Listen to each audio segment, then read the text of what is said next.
Olá, sejam bem-vindos a mais um vídeo do curso Introdutório à Linguagem C, da Monitoria de Algoritmos de Programação da UFRS. Eu me chamo Emanuel Antônio e hoje vou falar sobre operações de entrada e saída de dados. Observações. Antes de mais nada, é importante dizer que para fazer uso das funções de entrada input e saída output, é necessário que seja incluído a interface da biblioteca stdio. Abaixo podemos observar de maneira ilustrativa de como seria essa importação em código. Saída de dados. Com a função printf, que representa print formatted, é possível escrever no dispositivo padrão tela. Porém, há algumas especificidades no seu uso, mais especificamente em relação à sua sintaxe. Falando um pouco de sintaxe no uso do printf, é preciso que seja feita a passagem de argumentos, sendo primeiro uma expressão de controle que pode conter caracteres a serem exibidos na tela, em conjunto com especificadores de formatação, que indicam o formato em que os argumentos devem ser impressos.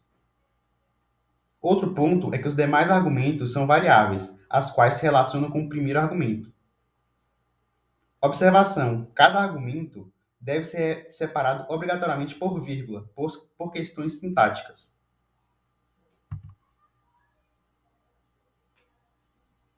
Aqui podemos ver um exemplo de saída de dados. Nesse caso, a função printf tem apenas um argumento, o qual será mostrado na tela. Especificadores e caracteres de escape. Abaixo podemos observar alguns exemplos desses especificadores e caracteres de escape. Vale ressaltar que esses são os mais comuns, existem outros disponíveis para consulta na documentação da linguagem. Podemos citar único caractere, cadeia de caracteres ou string, decimal simples, ponto flutuante, quebra de linha, indentação ou tabulação. Formatação. Podemos formatar tanto pelo tamanho da expressão quanto pelo arredondamento. Abaixo temos um exemplo de como seria, de maneira sintática, a formatação por tamanho de expressão. Arredondamento, utilizado para aproximar o resultado numérico de uma expressão na sua saída. Abaixo podemos ver um caso de uso. Nesse caso, podemos observar que a sintaxe difere um pouco da anterior. Nele, especificamente, acontece que o número que vier depois do ponto e antes do tipo da variável determinará o tamanho da precisão desse dado numérico. Entrada de dados. O uso da função scanf, que representa scan formatted, consiste em fazer a leitura de dados formatados da entrada padrão do teclado. Assim como o printf, no scanf precisamos especificar o tipo da variável, indicado pelo caractere percentual, seguido do seu tipo. O primeiro argumento da função é um string, que especifica o formato da lista de dados a serem lidos. E os demais argumentos são os endereços das variáveis onde os valores recebidos devem ser armazenados. Como os demais argumentos são endereços de variáveis, elas devem ser precedidas do símbolo e comercial.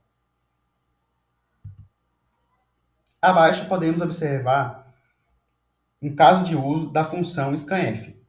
Nele, podemos observar que é feita a criação de uma variável a do tipo inteiro, o qual receberá o valor lido do teclado. E logo após isso, a função printf irá mostrar na tela esse dado lido. Entrada de dados. Temos também a função fgets, que é meio que um complemento do scanf, visto que o scanf desconsidera os caracteres em branco. Já o fgets, não. Ele considera, podendo ser muito útil para os desenvolvedores. Ao lado, podemos observar como seria a utilização dessa função de maneira sintática.